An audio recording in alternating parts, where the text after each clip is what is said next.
2021년 7월 9일 금요일입니다. 오늘도 예배자리에 오신 모든 성도님들 주님의 이름으로 환영합니다. 저는 서울에서 성도님들과 함께하고 있습니다. 기도하고 예배 시작하겠습니다. 하나님, 주님의 은혜를 감사합니다. 우리가 이렇게 아침마다 하나님 앞에 거룩한 예배로 함께 예배드릴 수 있다는 것이 얼마나 감사하고 귀한지 모르겠습니다. 하나님, 예배를 통해서 정말 주님의 음성을 듣고 주님의 은혜를 체험하는 귀한 예배 자리가 될 수 있도록 도와주시옵소서. 이 시간 사랑하는 성도들 가정마다 주께서 거룩함으로 임재하여 주시옵소서. 예수님의 이름으로 기도합니다. 아멘. 찬송가 545장 다같이 찬송 올려드리겠습니다.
하나님의 말씀 열왕기하 8장 16절에서 24절 말씀 보겠습니다.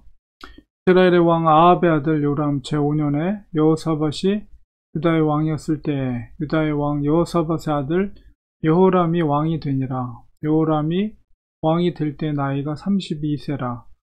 예루살렘에서 8년 동안 통치하니라. 그가 이스라엘 왕들의 길을 가서 아합의 집과 같이 하였으니 이는 아합의 딸이 그의 아내가 되었습니다.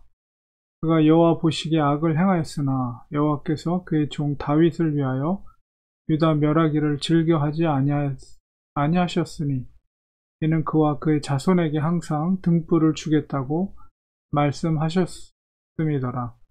여호람 때에 에돔이 유다의 손에서 배반하여 자기 위에 왕을 세운 고로 여호람이 모든 병거를 거느리고 사일로 갔더니 밤에 일어나 자기를 애워싼 에돔 사람과 그 병거의 장관들을 치니 이에 백성이 도망하여 각각 그들의 장막들로 돌아갔더라.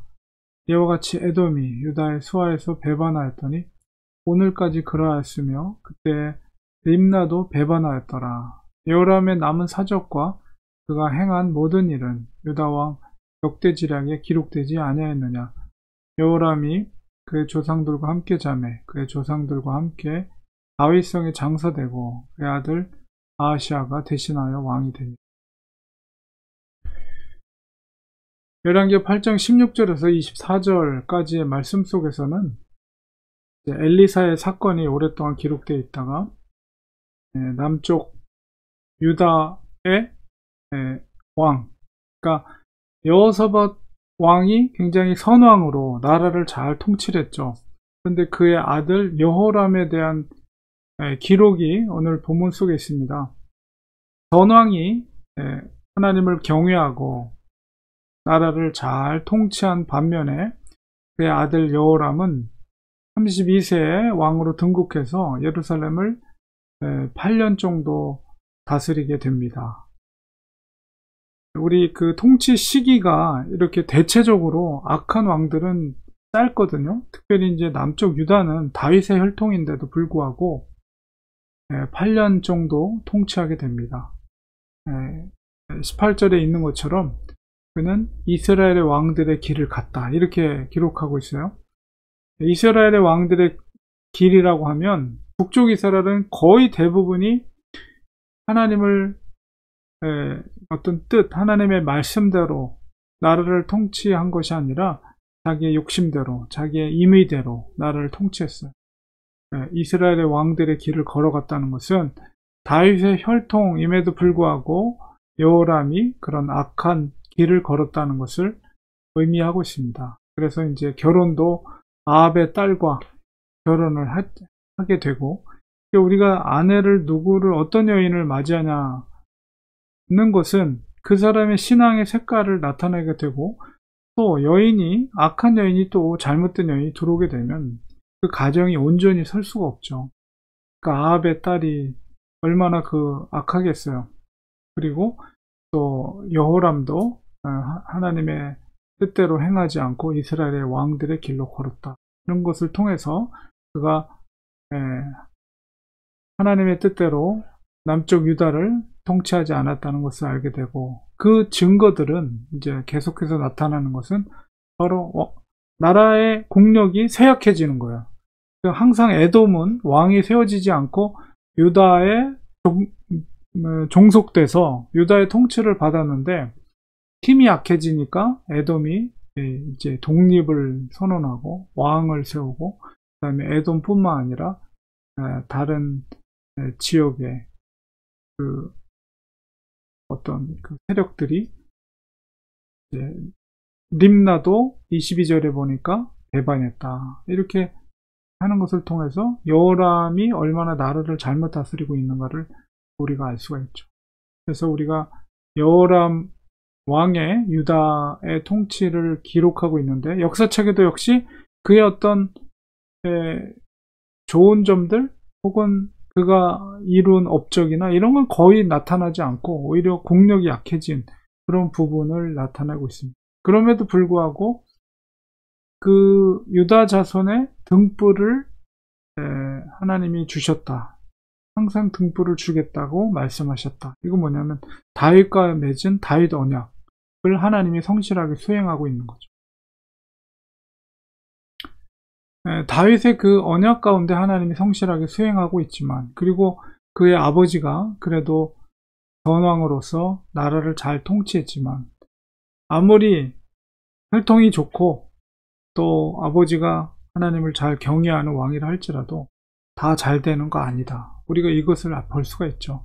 그러니까 자식들은 참 우리가 알 수가 없어요. 자식들이 정말 아무리 아버지가 신앙이 좋고 그 할아버지가 신앙이 좋아도 결국 그 자기가 지키는 신앙은 본인이 믿음으로 그것을 지켜야지. 물론 우리가 부모들이 자식을 위해서 기도하고 말씀으로 가르치려고 노력하고 그러지만, 그렇게 해도 결국은 불순종하는 자식들이 있을 수 있다.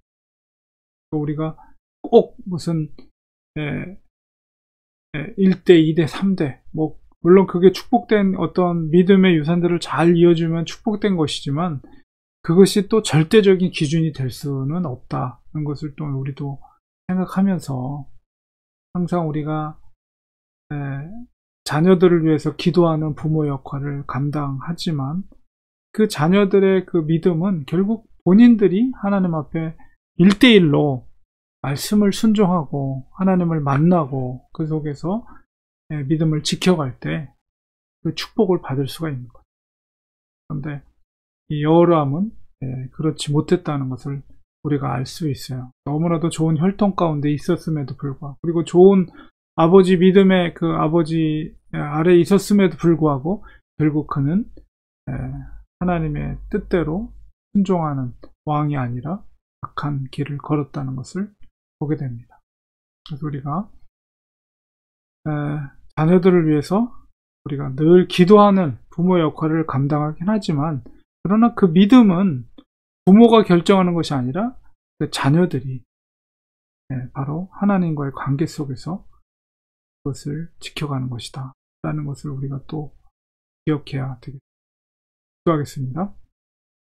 하나님 아버지, 오늘 말씀 속에서 정말 믿음을 지키는 것은 우리의 부모나 선조들에 의해서 결정되는 것이 아니라 바로 본인이 하나님 앞에서 결단하고 또 하나님의 은혜 가운데 믿음을 주심으로 믿음의 길을 걷게 되는 것을 보게 됩니다. 아무리 축복된 가문과 축복된 조건 속에 있을지라도 당사자가 하나님 앞에서 불순종하게 되면 또 하나님 앞에 징계를 받고 어려움을 겪게 된다는 것을 우리가 꼭 명심하면서, 우리가 늘 기도하지만 또 우리 당사자가 믿음으로 지켜나갈 수 있는 그런 결단과 순종이 있게 도와주시옵소서. 예수님의 이름으로 기도합니다. 아멘. 이 시간에 우리 합심하여 간절히 기도하겠습니다. 오늘 말씀을 기억하면서 일단은 우리가 기도하는 부모로서 믿음의 부모로서 역할을 충실하게 감당하게 하시고, 자녀들이 또 하나님의 은혜 가운데 인격적으로 하나님을 만나고 또 그 믿음의 유산들을 잘 물려받을 수 있는 자녀들이 될 수 있도록 우리가 그렇게 기도하기 원합니다.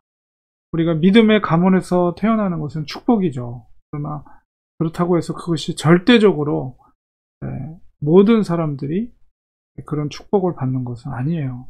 본인이 하나님 앞에, 결국은 하나님 앞에서 자기의 믿음의 행위를 통해서 심판을 받기 때문에 우리가 기도는 하지만 자녀들은 자녀들의 또 믿음의 길이 있는 것이죠. 또 우리가 그것을 꼭 명심하면서 다만 우리가 끝까지 기도하면서 우리의 자녀들이 믿음 안에서 하나님과의 인격적인 만남 속에서 믿음의 유산을 잘 물려받을 수 있도록 기도하는, 또 부모 역할을 우리가 잘 끝까지 감당하는 우리가 되기를 위해서 기도하기 원합니다. 우리 한국은 지금 4단계로 격상이 돼서 이제 25일까지 한 2, 3주 정도 아주 엄격하게 이 사회적 거리두기를 엄격하게 지키려고 합니다. 그래서 바깥에서 누구를 만나는 것들이 쉽지 않은 그런 분위기고, 또 교회들도 이제 전면적으로 비대면 예배를 드려야 되는 상황, 이런 어려운 상황이 계속 펼쳐지고 이어지고 있어요.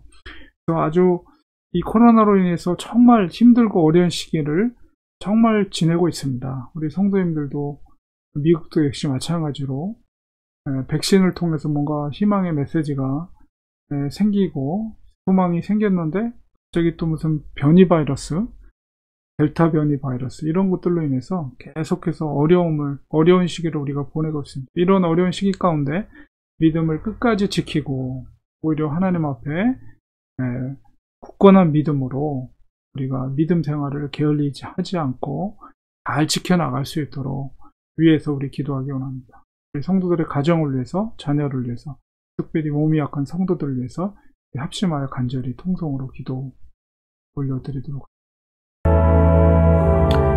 하나님 아버지, 우리가 믿음의 유산을 우리가 지켜나가는 것이 얼마나 귀한 것인지 우리가 특별히 먼저 기도하는 부모로서 역할을 감당하게 하시고, 우리 자녀들을 위해서 늘 기도하는 저희들이 될 수 있도록 도와주옵소서.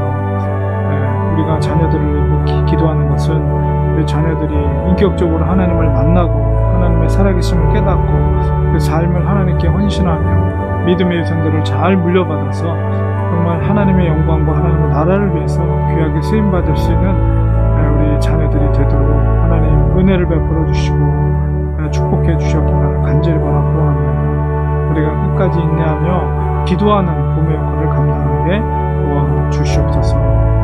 특별히 코로나로 인해서 한국이나 미국이나 계속해서 엄격하게 사회적 거리두기를 두면서 힘겹고 어려운 시간들을 오랫동안 지내고 있습니다.